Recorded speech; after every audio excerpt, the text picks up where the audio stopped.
fazer com que vamos arregaçar as nossas mangas, colocar a nossa inteligência, a nossa sensibilidade para tentar superar juntos esse desafio. Então, o primeiro momento é isso. Estamos solidários, nós enquanto redes, IFRJ, IFE Fluminense, toda a rede federal, nós estamos de luto, mas também na luta por um país melhor para todas as pessoas. Com certeza, Jefferson. E eu acho que é exatamente isso. Assim, a gente se solidariza, né, com todas essas famílias. Sei que a gente aqui no Instituto Federal do Rio de Janeiro, infelizmente, a gente teve perdas de estudantes, né? Então, meus sentimentos a todos os familiares dos nossos estudantes. A gente teve perda de familiares dos servidores. E isso impacta em tudo, né? Impacta no processo formativo, acho que você falou muito bem. E nesse momento é que as nossas equipes elas têm trabalhado, Jefferson, de forma remota, e eu tenho percebido o quanto, assim, mesmo com toda a pandemia, né, todas as ações ocorrendo, esse momento que você relatou aí muito bem, os nossos servidores não deixaram de deixar, pelo menos, as ações do Instituto não parar, né? A gente sabe que as ações que são presenciais, elas têm um impacto muito direto na realização, mas a gente consegue ainda fazer aquilo tudo que é remoto, aquilo tudo que ainda consegue, de certa forma, não deixar parado, eles estão fazendo muito bem. Então, eu queria também cumprimentar, né, os servidores do Instituto Federal do Rio de Janeiro e do Fluminense, que tem, apesar de toda essa corrente contra, né, a gente tentando, no mínimo, fazer com que as instituições não parem, porque eu acho que é o nosso papel, inclusive o planejamento, né? Então, assim, aqui no Instituto, a gente tem feito muito reuniões na reitoria, do próprio Conselho Superior e o Comitê Operativo de Emergência, para pensar o retorno, o planejamento. Depois a gente vai falar até mais para frente um pouquinho sobre isso. Mas a gente tem feito um planejamento para pensar, né, como é que vai ser esse retorno, qual é a estratégia que a gente vai ser, quais são as possibilidades, né? Porque às vezes as pessoas ficam muito com soluções rápidas e não entendem que cabe a nós, gestores, analisar todas as possibilidades, né? Então a gente tem feito muito isso aqui, mas a gente vai falar mais para frente, né, Jefferson? Queria aproveitar, Jefferson, que os seus servidores e estudantes estão aí assistindo também nessa live compartilhada aqui entre as instituições. Queria falar um pouquinho do FRJ e queria depois que você falasse um pouquinho do Instituto Federal Fluminense, né? Aqui a gente tem 15 campos, né, do Instituto Federal do Rio de Janeiro, em torno de 16 mil matrículas que a gente tem nesses 15 campos, que basicamente estão na região metropolitana, na Baixada Fluminense e no Sul Fluminense, e a gente tem um campus aí perto de vocês, que é Arraial do Cabo, e em torno de 2 mil servidores, né? Então, eu acho que é o momento também da gente se conhecer, né? Os seus estudantes poderem conhecer. E aí queria que você falasse um pouquinho esses números também do Instituto Federal Fluminense. Isso, Rafael. O Fluminense, o nosso instituto, ele complementa essa ação, tanto do Instituto Federal do Rio de Janeiro, quanto do nosso Cefet Rio e também do nosso Colégio Pedro II. Nós estamos aqui na região norte, noroeste, Lagos, e temos um tangenciamento, né, também na região metropolitana, né, na região de Itaboraí. Nós estamos com uma ação, a construção do nosso campus Itaboraí. Nós temos 12 unidades aqui, onde um bom encontro ali, Cabo Frio e Arraial do Cabo, região dos Lagos, é uma região muito privilegiada do Rio de Janeiro, mas também com muitas riquezas e com muitas fragilidades, e as nossas duas instituições têm um papel importante nesse espaço. Nós temos 20 mil matrículas, aproximadamente, e uma coisa também importante, Rafael, e que é um ganho que nós estamos percebendo nesses últimos anos, nós temos aqui também um polo de inovação tecnológica e um centro de referência na área de educação, comunicação e tecnologias, onde a gente tenta pensar aí um pouco, né, as novas metodologias, as novas estratégias, novas abordagens, né, na prática docente, no ensino. Então, o Instituto Federal Fluminense complementa muito bem nessa relação com o Instituto Federal do Rio de Janeiro e as nossas outras duas instituições de educação profissional e tecnológica. Muito bom. Você sabe que a gente tem maior vontade de fazer um centro de referência aqui também, né? Então, a gente usa esse exemplo até do Fluminense. Toda vez que a gente vai falar aqui em alguma reunião de gestores, a gente cita o exemplo Fluminense. Então, eu acho que é importante essa parceria e essa complementação, essas ideias que a gente compartilha, né?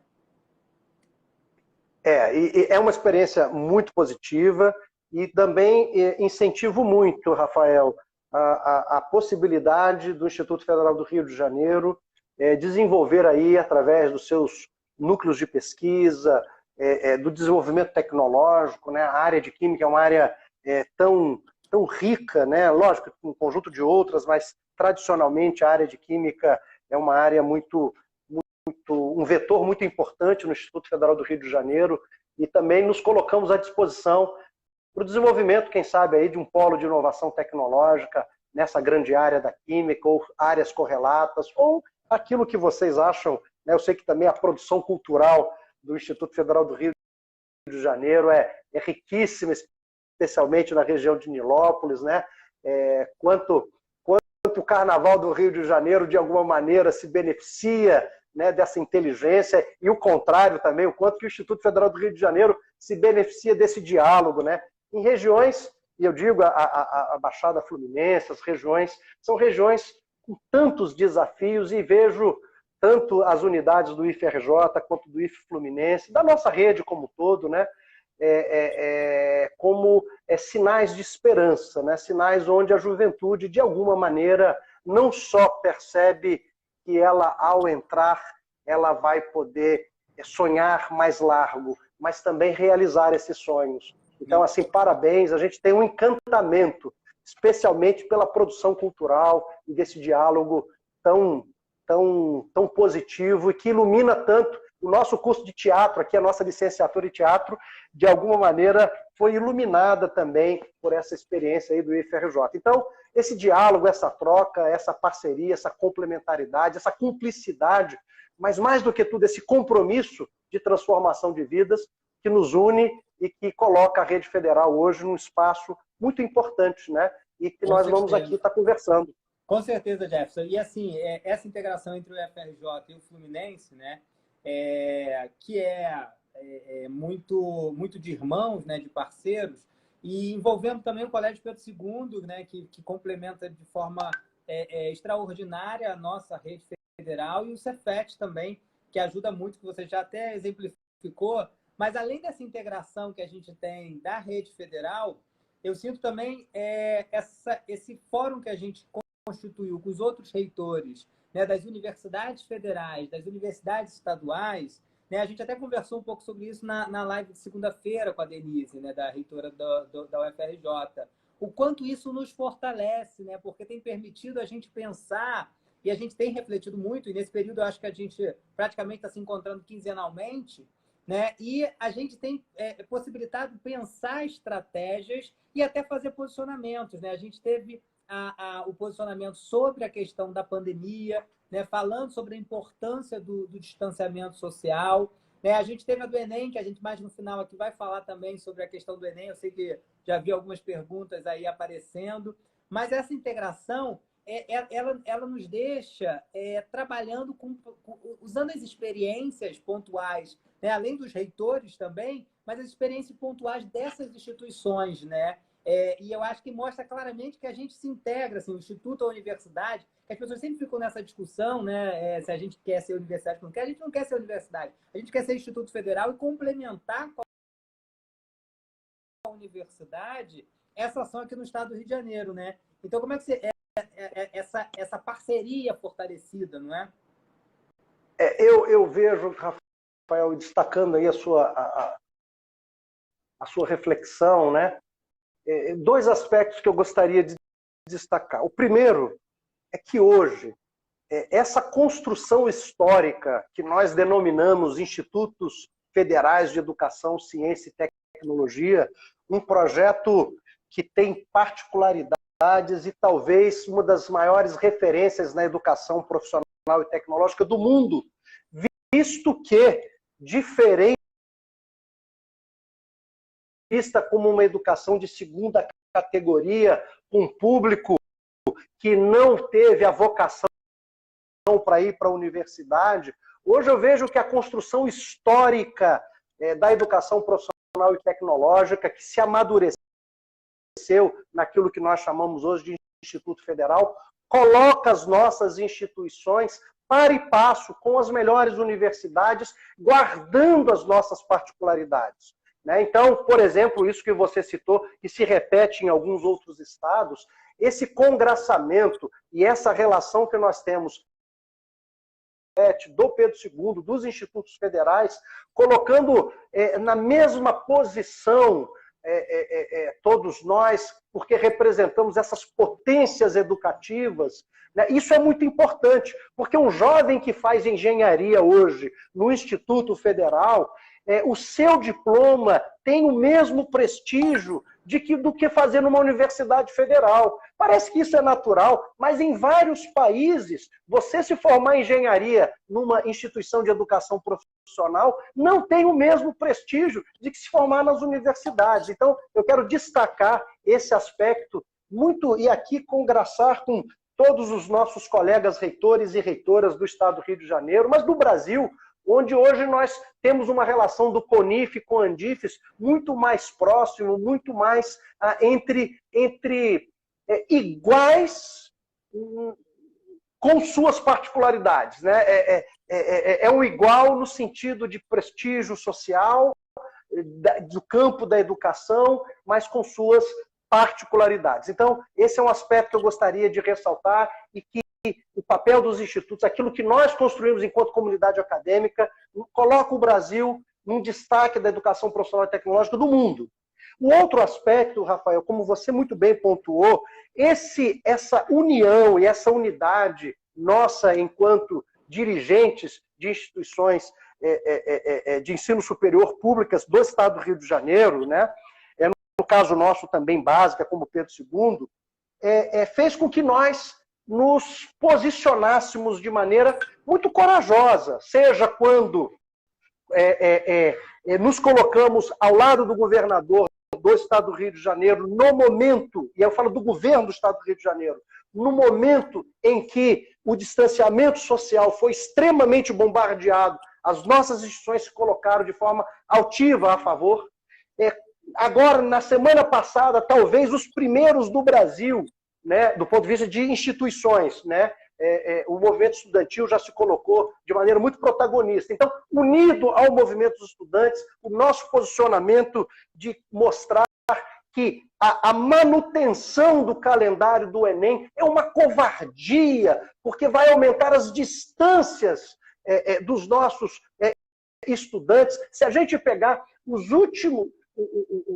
as últimas avaliações que nós temos, uma coisa, se a gente pega a PISA ou qualquer outra avaliação dessa mais padronizada, uma coisa nós temos certeza: a distância entre aqueles que têm oportunidade, seja pelo background familiar, seja por estar numa instituição, muitas vezes com condição melhor, está aumentando o fosso entre estudantes, que estão muitas vezes na educação básica, na iniciativa privada, e aqueles da educação pública. Está aumentando o fosso e a diferença.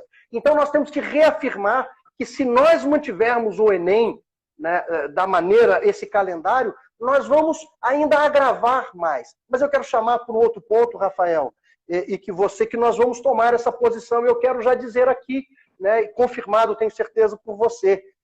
Nós vamos tomar uma posição contra a covardia que está se fazendo contra a Fiocruz e a dirigente, os dirigentes da Fiocruz, dos cientistas da Fiocruz, estão sendo frontalmente, covardemente atacados, e nós, que somos do campo da educação, da ciência e da tecnologia, não podemos deixar que o pensamento mágico, o pensamento que nos diminui enquanto pessoas, ele possa superar o pensamento machista, o pensamento homofóbico, o pensamento violento, o pensamento truculento, o pensamento que é abaixo do senso comum, que ignora a ciência, que ignora o acúmulo de conhecimento histórico em todas as áreas, nas ciências que a gente chama de mais hard, as ciências hard, mas também nas ciências humanas, as ciências sociais aplicadas. Nós temos que aqui estar solidários à Fiocruz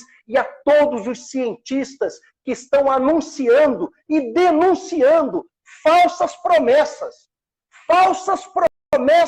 que se colocam, depois desmente, e parece que esse vídeo ele vai passando, é tanta informação que as pessoas estão ficando perdidas, estão querendo diminuir a estatura das universidades, a estatura da ciência. Então, não há dúvida, Rafael, que o ataque frontal às nossas instituições públicas, que são aquelas que produzem a ciência, é uma forma de tentar também diminuir a produção científica e as verdades científicas, mesmo que provisionais, mas elas são muito mais sensatas, muito mais empíricas e que podem dar muito mais elementos para políticas públicas que vão, de fato, dar segurança à população.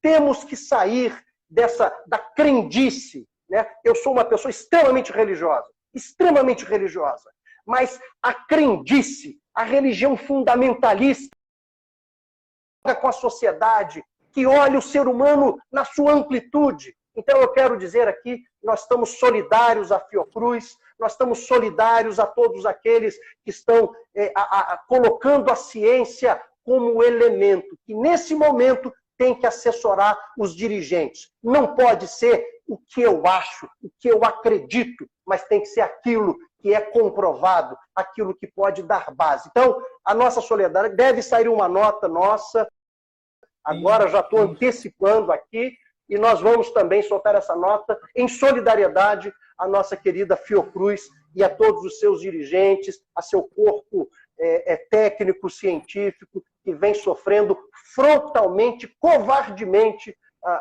por movimentos sociais insanos. Com certeza, Jefferson. Foi bom até você falar.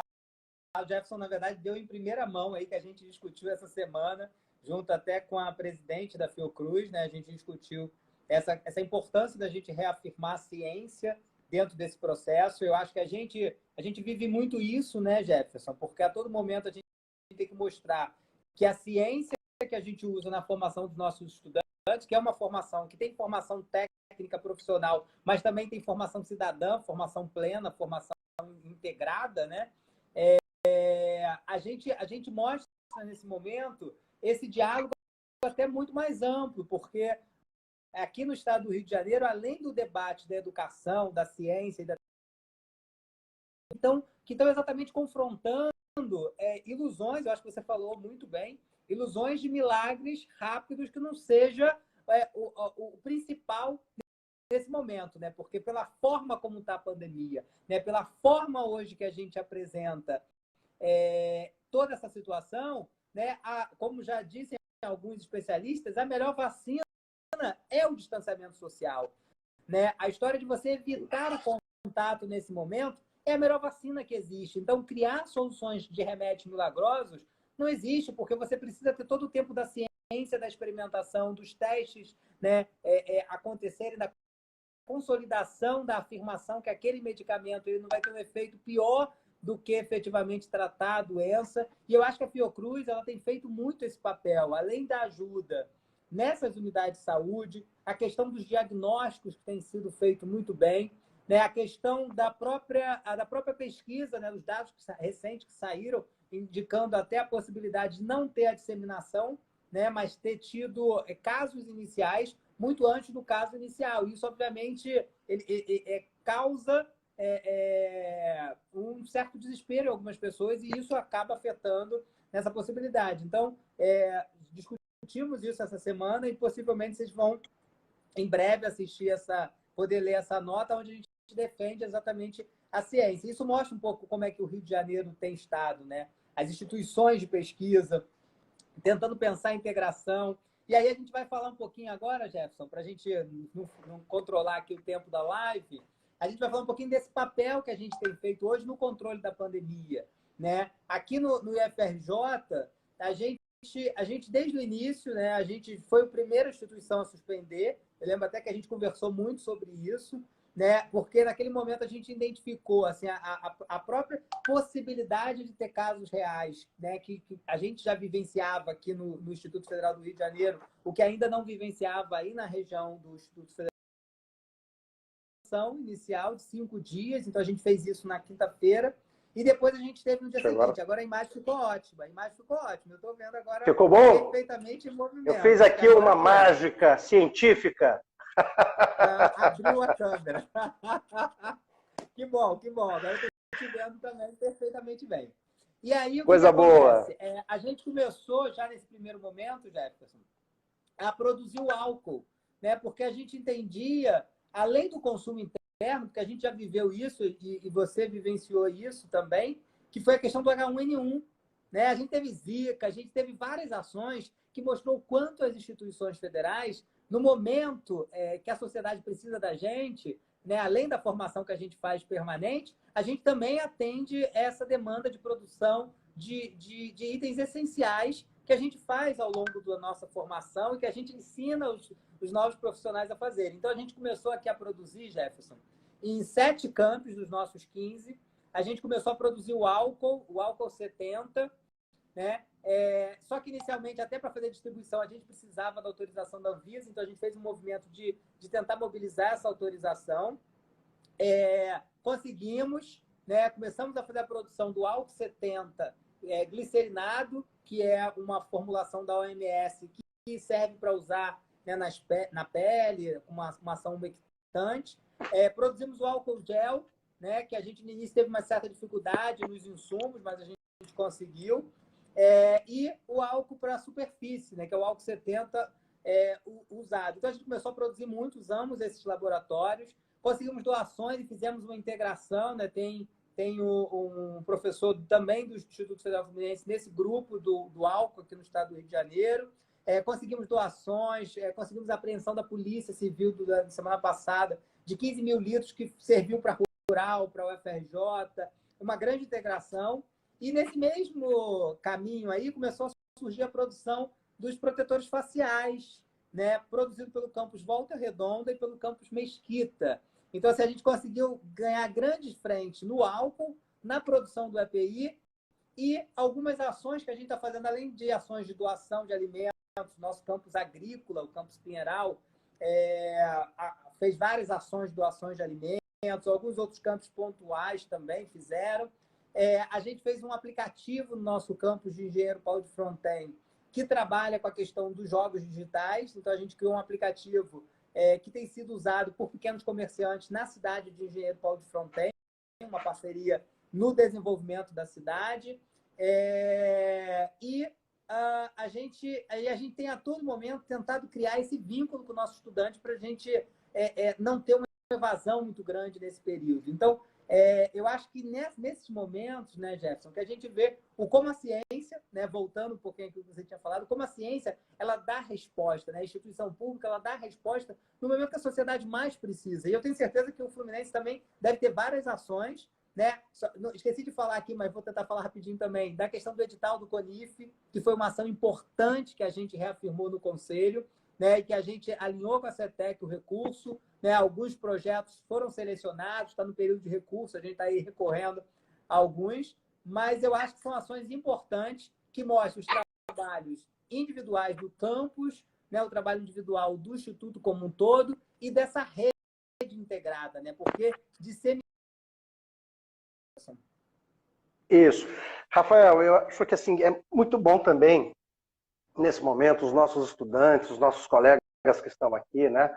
Eu acho que são 3 frentes aí que nós, ou decisões, ou etapas que todos nós tomamos, né? A primeira delas, como você muito bem você falou, e até por estar mais na metrópole, até se antecipou no sentido positivo, né?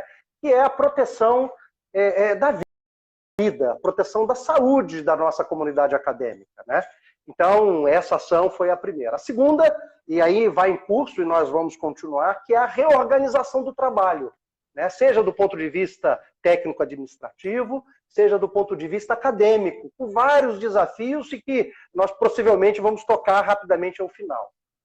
O terceiro movimento, e muito importante, como você vem atrelando, e o FRJ tem esse protagonismo, acho que quase que nacional, da nossa rede, que é até pela qualidade e pelas potências de inteligência coletiva que tem nesse instituto, a questão da produção de álcool gel, que de alguma álcool 70 em gel, que de alguma maneira foi nos inspirando aqui no Instituto Federal do Rio de Janeiro, os diálogos que nós fomos tendo, né? Aqui no Rio, em nosso instituto, nós tivemos um destaque muito grande na produção dos protetores faciais. Nós chegamos hoje, produzimos 4.000 protetores faciais. 4.000 protetores faciais. Distribuímos para várias prefeituras, sistemas de saúde do interior. Isso é um marco muito importante. Uma outra coisa muito legal aqui, Rafael, e eu falo isso porque todos nós vamos compartilhando aqui a questão do protetor facial, legal. Nós temos startups aqui envolvidas, ex-alunos. Eles pegaram um projeto, nós montamos aqui um polo, pedimos todos os campi, fizemos um polo de impressão 3D aqui, com impressoras de todas as nossas unidades, no único campus, no nosso campo centro, e conseguimos pegar esse projeto de produção de uma estrutura de 3 horas e meia, 4 horas, para 40 minutos. Né? E aí compartilha, você gera isso, olha, otimizamos aqui e compartilhamos. A outra coisa muito legal é o laringoscópio, com uma câmera de vídeo. Porque um grande desafio que nós temos hoje, nós estamos vendo, não basta você ter UTI, que já é muita coisa, você tem uma UTI com respirador. Só tem um outro problema, você tem que ter os profissionais de saúde. Bom, e dentro dos profissionais de saúde você tem um outro problema, que nem todo profissional de saúde, né, ele é formado como intensivista. Então, portanto, fazer a intubação das pessoas não é algo trivial. Então, nós desenvolvemos aqui o projeto, né, uma câmerazinha, um laringoscópio custaria em faixa de R$3.000. O nosso projeto aqui custa na faixa, é uma câmerazinha de R$50 e a produção nossa, então dá uns R$100 ao todo. Nós estamos conseguindo, porque aí permite que os médicos e enfermeiros, os profissionais de maneira geral, eles olhem como está sendo essa intubação, porque tem essa câmerazinha de facilita a intubação e facilita o treinamento. Então, assim, está sendo uma experiência muito legal. Né? Uma outra coisa assim, muito legal, e que também você citou, é essa articulação que nós estamos fazendo da produção das máscaras de pano, envolvendo autônomos, costureiras, empresas que estão não só doando, mas colocando as suas confecções. Então, esse papel do nosso instituto, que é do desenvolvimento e empoderamento regional. Então, essa articulação, ela está acontecendo de muito legal, e aqui, agora com a produção do álcool gel, do sabão, do sabonete, e que nós vamos estar não só doando para os sistemas de saúde, mas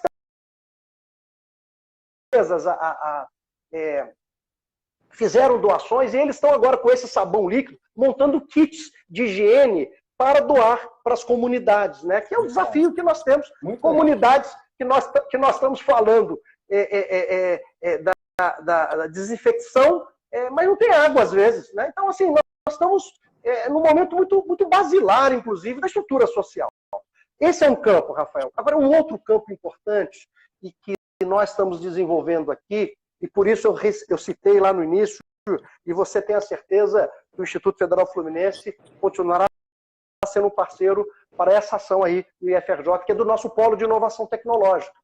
Nós estamos agora desenvolvendo, em mais 40 dias, nós tínhamos um aerador, que é para corpos líquidos. Nós estamos transformando esse aerador num filtro para os hospitais de campanha, através do nosso polo de inovação tecnológica. Então, os hospitais precisam descontaminar o ar. Então, esse filtro, que era usado para uma ação, para corpos hídricos, agora vai ser usado para descontaminar o ar dos hospitais de campanha.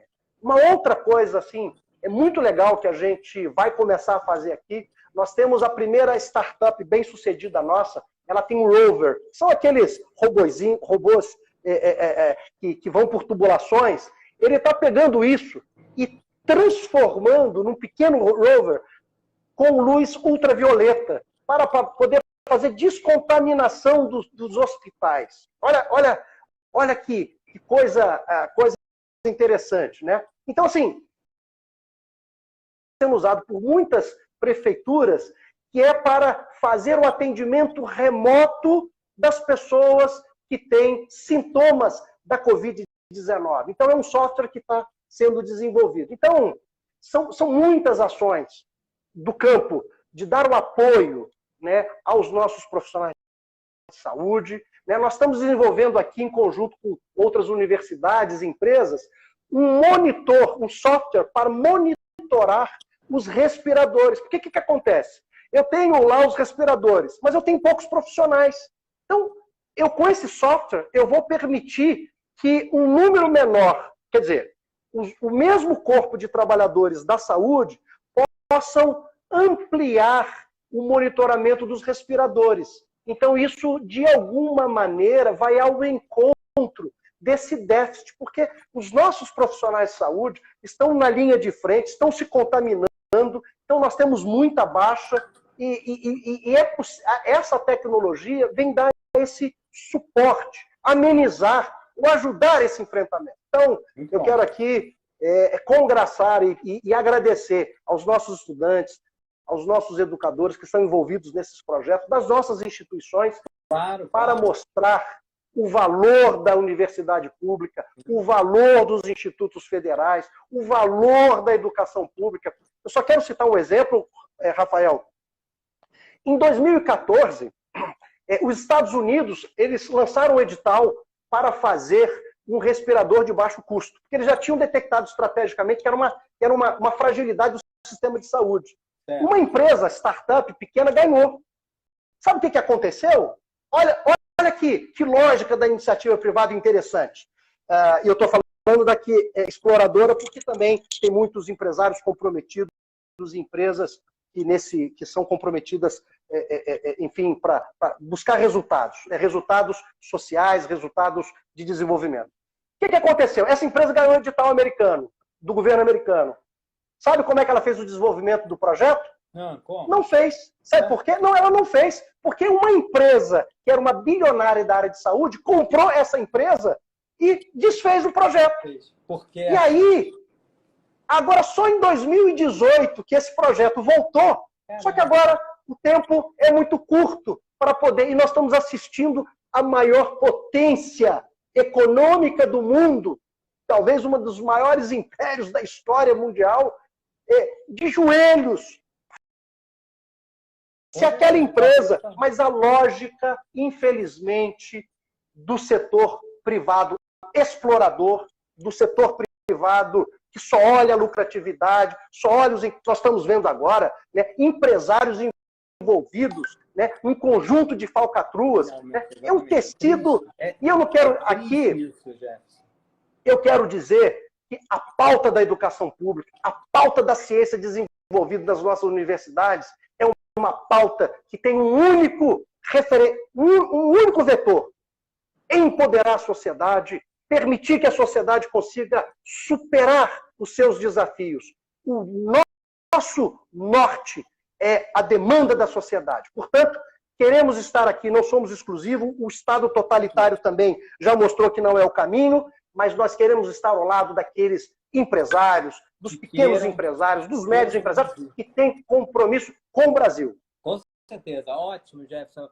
Muito bom esse exemplo que você citou, porque é muito o que acontece nos nossos institutos, né? Às vezes as boas ideias elas são apagadas porque exatamente você tem uma área empresarial que não pensa no quão importante é a ação, e é o que a gente muito faz aqui no Instituto.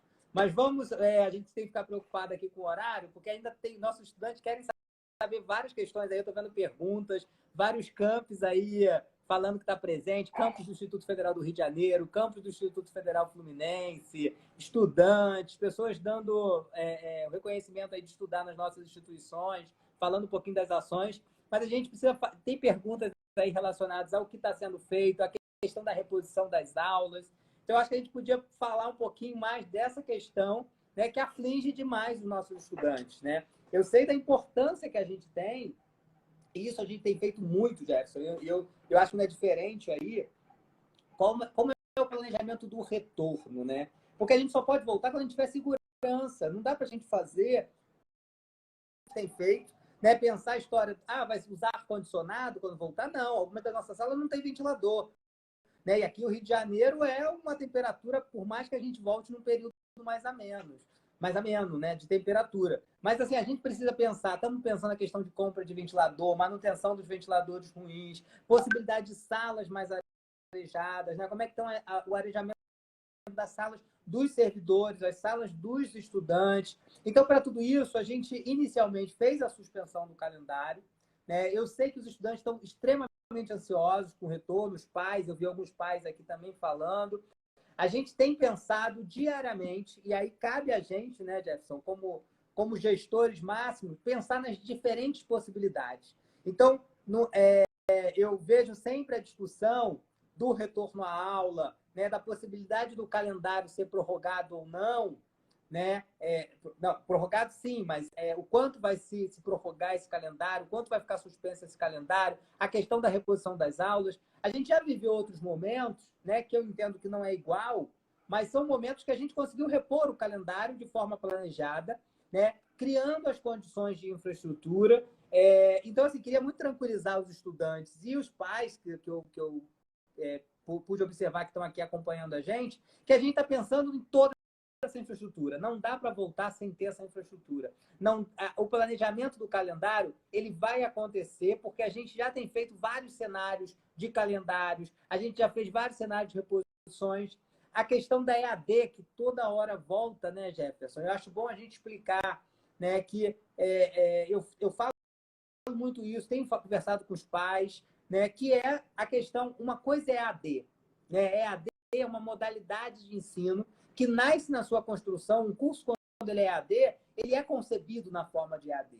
Não dá para a gente transformar o presencial ser usada. Grande parte dos nossos professores tem dificuldade com a área da EAD, então a gente tem feito capacitação, a gente tem feito pesquisas com os nossos estudantes para entender, né, qual é o alcance da tecnologia, seja da ferramenta como o computador para acessar as aulas, seja da internet de boa qualidade ou não, para ter um mapeamento, que com esse mapeamento é mais uma possibilidade da gente entender esses cenários e que a gente tem feito muito, né? Então, assim, eu vejo que muitos pais, né, principalmente, têm tentado construir a necessidade da gente fazer esse calendário retornar. E é isso um pouco que a gente tem feito, né? Planejado.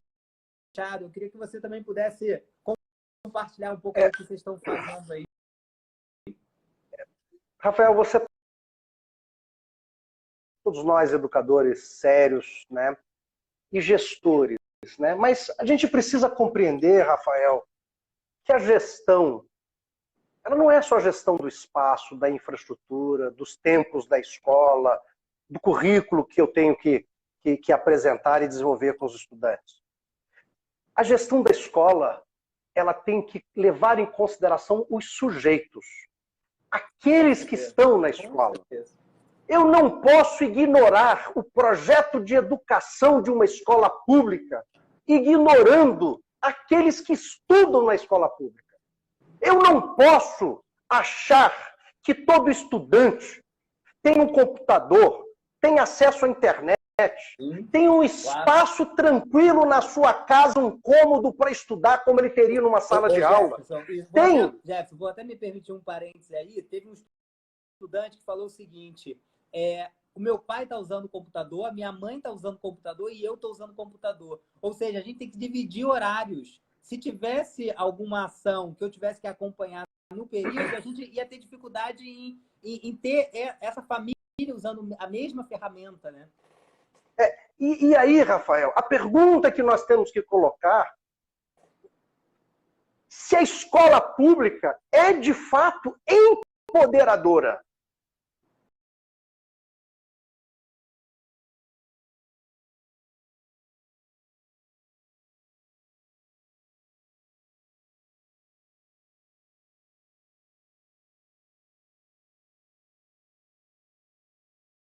Tem um espaço adequado. E 50% não tem. Eu vou fazer o quê? Eu vou tratar como se tudo fosse a mesma coisa, e quando chegar depois,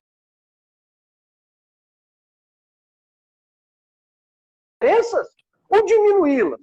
O que também o contrário não é verdade, é também ter um mau cuidado. Então, por isso não se faz nada. Não, faz. Nós vamos fazer, estamos fazendo um conjunto de atividades formativas, um conjunto de atividades transversais, temáticas, que atingem a todos, mas que têm a perspectiva de enriquecer a formação e de não necessariamente antecipar calendários. Agora, é lógico que a gente entende que os alunos, por exemplo, que estão no terceiro ano, que têm, infelizmente, uma pauta de calendário do Enem que está falando de uma maneira como educador, como um colega gestor dos nossos colegas do Ministério, está aumentando a atenção dos estudantes. Isso é para quê? É para forçar que todo mundo ache que está tudo natural? A morte, Rafael, está chegando mais forte na periferia. O vírus foi trazido pelos mais ricos, mas a consequência e a morte está aumentando na periferia. Em São Paulo, por exemplo, no Morumbi tem o maior número de contaminados, mas é em Brasilópolis, ou Brasilândia, que tem o maior número de mortos. A morte está na mãe, está no amigo, chegando à nossa casa com todo. Você acha que todos os nossos estudantes têm um quarto, um computador? Veja a imagem que nós vimos de propaganda oficial, um iPhone, uma câmera. Você acha que todo mundo tem aquela disponibilidade? O que é isso? Sim. Onde nós estamos? Então, nós temos... Quais são os sujeitos que estão na escola? Então, ao mesmo tempo que a escola pública tem benefícios, ela traz imposições que nós, educadores, com criatividade, de maneira dinâmica, temos que descobrir caminhos. É possível que algumas ações, por exemplo, vou dar um exemplo para você. Às vezes eu tenho uma turma do curso superior, de último ano, que tem 10 alunos, todos eles têm acesso. É uma realidade. Eu tenho outras que não têm. Então, o chamamento, não existe uma política única, uma possibilidade única. Eu não posso achar como uma escola particular que tem... Eu perguntei para minha filha, minha filha, ela falou, papai, lá no IFE não está acontecendo aula online, numa escola está acontecendo, eu perguntei na sua sala, minha filha, quantas pessoas não têm acesso à internet? Todos têm acesso à internet. Todos têm o iPhone do último tipo. E aí você quer comparar com um menino, que às vezes não é só a tecnologia, é também... São as questões não cognitivas, emocionais. Com certeza, esse menino e essa menina, eles... Né, as regiões onde, às vezes, para você entrar numa casa, você tem que passar por outra. Esse aluno está na nossa escola, com orgulho. Estão nas universidades, porque hoje, no curso de medicina de uma universidade, tem gente da periferia, porque até 15 anos atrás não tinha. Então tem que olhar diferente. Agora, nós podemos perder esses talentos, esses jovens que estão angustiados? Não. Agora, vamos fazer a concertação nacional, Ministério da Educação, governos locais, vamos tentar distensionar, vamos usar a criatividade. O que é possível fazer? São realidades distintas. Na graduação, você pode fazer de uma maneira, no básico, no técnico, você pode fazer de outra. Na pós-graduação, o importante é que nós temos que considerar os sujeitos. Porque não tem sentido ensinar se isso não gera o efeito do aprender. O que nós queremos? Nós queremos formar uma geração que vai mudar com mais solidariedade, com valores. Nós podemos tratar isso agora. Nós tivemos o Abril Indígena desenvolvido no nosso campus, mais de 540 participantes, um evento que com várias salas virtuais, com pessoas... Dá para fazer eventos, isso enriquece os alunos. É possível uma série de atividades. É possível. Agora, achar que todo estudante da escola pública, né, tem as mesmas para uma realidade que é distinta, talvez alguns achem isso. Quem pode, faz. Quem não pode, fica como sempre, né? Fica na cozinha, fica na lateralidade. Esse Brasil não pode repetir. Nós queremos um Brasil que no mínimo deixe a gente sonhar que seja um Brasil com uma escola pública que democratize a oportunidade, que diminui as distâncias. É essa escola. Qual é o papel da escola? É aumentar as distâncias ou diminuí-las? Com certeza, Jefferson. E a gente vive muito isso aqui no FRJ, né? A gente tem, a maioria dos nossos campos estão na Baixada Fluminense, né? Que tem os números assustadores da questão do Covid, né? Da questão do próprio distanciamento social, que está muito baixo lá, as pessoas estão, em alguns municípios está como se nada tivesse acontecendo. Então, assim, eu acho que essa realidade, ela reflete muito, e eu acho que você coloca isso muito bem, alinhado exatamente com o que a gente já discute, a gente já fala um pouco, né? E aí, acho que você citou a questão do Enem, a gente já se posicionou sobre essa questão, a gente acha uma grande falta de sensibilidade não perceber o quanto todos os fatores, né? Fatores de oportunidades, fatores de igualdade de competição, fatores relacionados ao próprio psicológico desse estudante, da própria ação da prova, uma falta de sensibilidade você pensar nesse calendário unificado. Então, assim, eu acho que o CONIF tem feito discussões extremamente importantes. Eu acho que a nota que a gente fez, ela diz muito isso, algumas pessoas aí citaram, né? Até porque as nossas próprias instituições, elas vão estar com um calendário um pouco mais estendido. Então, esse calendário mais para frente, ele também permite essa entrada desse estudante mais para frente. Então, entender que esse calendário tem que ser permanecido, ele ignora também quem são os sujeitos, né? Quem são as pessoas que vão ser diretamente oportunizadas pelo Exame Nacional do Ensino Médio. Então, eu acho que a sua fala contextualiza tudo isso e está muito alinhado do que a gente tem feito aqui também no FRJ, né, do que a gente tem feito na rede federal e a discussão que a gente tem feito aqui na rede, e essa discussão é extremamente importante. Eu continuo vendo aí, eu estou tentando ver algumas perguntas aqui, mas acaba que a gente não passa. Mas tem vários representantes aí de vários institutos federais, né, assistindo a gente, o grande Edmundo aí, que também está assistindo a gente, o primeiro reitor aqui do Instituto Federal do Rio de Janeiro. Teve o Luiz Consenza, teve aqui também, presidente do CREA, né, vários servidores, vários estudantes. Isso é muito importante, essa troca, né? Perceber o quanto é importante eles estão aqui acompanhando, né, e podendo dialogar nesse diálogo tão interessante. E aí, Jefferson, um pouco aqui... Acho que o nosso tempo vai acabar, né? Que são 1 hora, eu acho que está acabando, né? A gente começou um pouquinho depois, então eu não sei exatamente tá bom. quando que a gente começou, porque a gente saiu da live e voltou, então, mas deve ter aí mais uns 5 minutos, vai aparecer aqui quando tiver 2 minutos. Mas eu queria aproveitar, né, exatamente esse momento, toda essa discussão que a gente tem feito, o quanto a gente também tem se preocupado com os estudantes em formação. A gente, por exemplo, teve que adiantar algumas formaturas, né, de pessoas que já tinham concluído esses cursos e estavam esperando só a formatura acontecer no final de junho, etc. Então, a gente conseguiu adiantar essas formaturas, né? Temos ajudado esses estudantes a conseguir o seu diploma com algumas oportunidades de trabalho, né? E a gente tem sido muito sensível a isso. Isso é bom a gente compartilhar, né, Jefferson? Porque eu percebo que, às vezes, um estudante de final de curso, ele está muito ansioso, porque, na verdade, ele começa a achar que há a possibilidade de ele não se formar, mas claro que há a possibilidade de ele formar, e a gente vai trabalhar exatamente para atendimento a esses estudantes que têm essa finalização.